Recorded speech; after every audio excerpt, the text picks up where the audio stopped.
नमस्कार। Technical analysis course के 10th episode में आपका स्वागत है। पिछले एपिसोड में हमने हरामी पैटर्न्स के बारे में बात की थी, जैसे कि बुलिश हरामी पैटर्न और बियरिश हरामी पैटर्न। हरामी पैटर्न का और एक टाइप होता है जिसके बारे में आज हम बात करने वाले हैं। साथ ही हम कुछ और पैटर्न्स के बारे में भी आज बात करने वाले हैं। तो सबसे पहले आज हम बात करने वाले हैं हरामी क्रॉस के बारे में। जैसे कि हमने देखा है कि हरामी पैटर्न में दो कैंडल्स होती है, एक मदर कैंडल और एक बेबी कैंडल। और जो बेबी कैंडल होती है उसकी बॉडी बहुत छोटी होती है। तो कई बार ऐसा होता है कि जो बेबी कैंडल होती है वो दोजी होती है, यानी उसका ओपनिंग और क्लोजिंग सेम होता है। तो जब हरामी पैटर्न में बेबी कैंडल दोजी होता है तब उसे हरामी क्रॉस कहा जाता है। तो बुलिश हरामी क्रॉस कैसे दिखेगा और बियरिश हरामी क्रॉस कैसे दिखेगा, इसे आप यहाँ सामने देख सकते हो। बुलिश हरामी क्रॉस में जो पहली कैंडल होती है यानी मदर कैंडल होती है वो उसी तरह होती है और वो रेड कलर की ही होती है। बस दूसरी कैंडल जो होती है यानी बेबी कैंडल होती है वो दोजी होती है। तो यहाँ बुलिश हरामी क्रॉस में आप देख सकते हो कि उस दोजी की जो ओपनिंग प्राइस है वही उसकी क्लोजिंग प्राइस है, जो हमें दिखाता है कि उस बेबी पैटर्न की ओपनिंग प्राइस और क्लोजिंग प्राइस उसके पहले की कैंडल की क्लोजिंग प्राइस से ऊपर है, यानी ट्रेंड रिवर्स हो सकता है। और बुलिश हरामी क्रॉस पैटर्न बुलिश हरामी पैटर्न से ज्यादा स्ट्रॉन्ग होता है, क्योंकि बुलिश हरामी पैटर्न में जो बेबी कैंडल होती है उसकी बॉडी छोटी होती है, यानी उसकी ओपनिंग प्राइस और क्लोजिंग प्राइस पास पास होती है। वही बुलिश हरामी क्रॉस पैटर्न में सेकंड कैंडल दोजी होने की वजह से ओपनिंग और क्लोजिंग प्राइस सेम होती है, जो हमें बताती है कि बुल्स ने उस स्टॉक में एंट्री तो कर ली है पर बुल्स अपने मोमेंटम को मेंटेन नहीं कर पाए हैं, जिसकी वजह से वो स्टॉक जहां पे ओपन हुआ वही जाकर आखिर में क्लोज हुआ। सेम चीज बियरिश हरामी क्रॉस में भी होगी। बियरिश हरामी पैटर्न और बियरिश हरामी क्रॉस में मेन डिफरेंस यही है कि बियरिश हरामी पैटर्न में सेकंड कैंडल यानी बेबी कैंडल की बॉडी छोटी होती है और बियरिश हरामी क्रॉस पैटर्न में सेकंड कैंडल यानी बेबी कैंडल दोजी होता है। अगर आप बात करेंगे कि इन दोनों में से स्ट्रॉन्ग कौन है तो बियरिश हरामी क्रॉस बियरिश हरामी पैटर्न से स्ट्रॉन्गर होता है। तो आई होप कि आपको हरामी क्रॉस अच्छे से समझ में आया होगा। अब हम कुछ और पैटर्न्स की बात करते हैं और शुरुआत करेंगे अपसाइड गैप 2 क्रॉस पैटर्न से। जैसे कि आप यहाँ पर देख सकते हो कि upside gap 2 cross pattern 3 candle से बना हुआ होता है। पहली कैंडल ग्रीन कैंडल होती है, दूसरी कैंडल रेड कैंडल होती है और तीसरी कैंडल भी रेड कैंडल ही होती है। तो यहाँ पर जो पहली कैंडल है और दूसरी कैंडल है उनकी बॉडी के बीच हमेशा गैप रहता है, इसलिए इस पैटर्न के नाम में अपसाइड गैप ये वर्ड यूज किया गया है।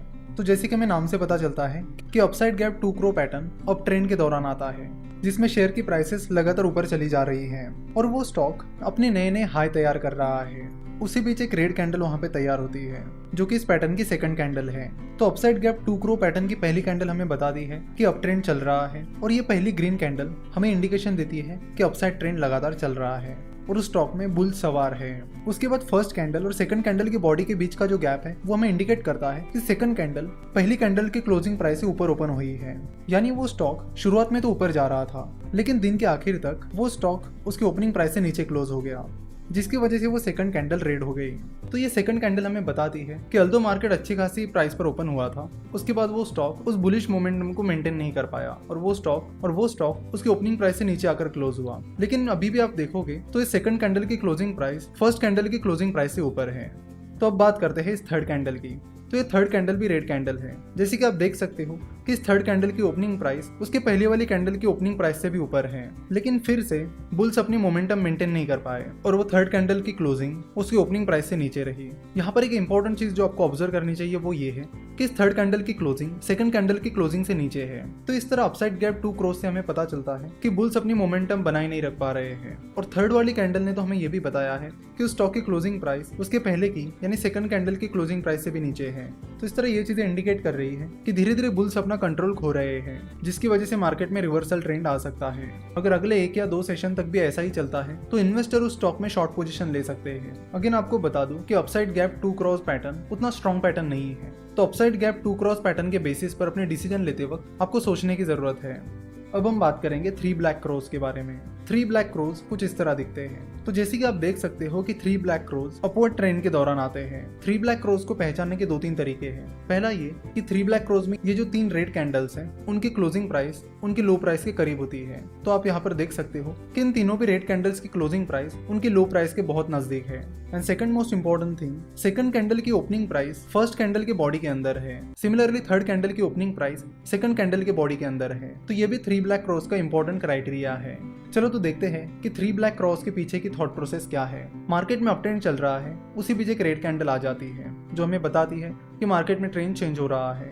देन जो सेकंड रेड कैंडल है वो हमें बताती है कि उस दिन उस स्टॉक की ओपनिंग प्राइस उसके पहले के कैंडल के दिन से कम है। सिमिलरली उसकी क्लोजिंग प्राइस भी उसके पहले के कैंडल से कम है। यही चीज तीसरे कैंडल के दिन भी हुई। तीसरे कैंडल की ओपनिंग प्राइस सेकंड कैंडल की ओपनिंग प्राइस से कम है। सिमिलरली तीसरे कैंडल की क्लोजिंग प्राइस भी उसकी पहले की कैंडल की क्लोजिंग प्राइस से कम है, जो हमें बता रहा है कि बियर्स लगातार मोमेंटम में आ रहे हैं और अपना मोमेंटम बनाए रख पा रहे हैं। तो 3 ब्लैक क्रोज हमें बियरिश ट्रेंड का कंफर्मेशन देते हैं। पर 3 ब्लैक क्रोज पैटर्न के साथ दिक्कत ये है कि ये पैटर्न पूरा होने में 3 दिन लगते हैं और ये बड़ा एक क्लियर कट पैटर्न है, जिसकी वजह से कई बार ट्रेडर्स के हाथ से अच्छी खासी अपॉर्चुनिटीज चली जाती है।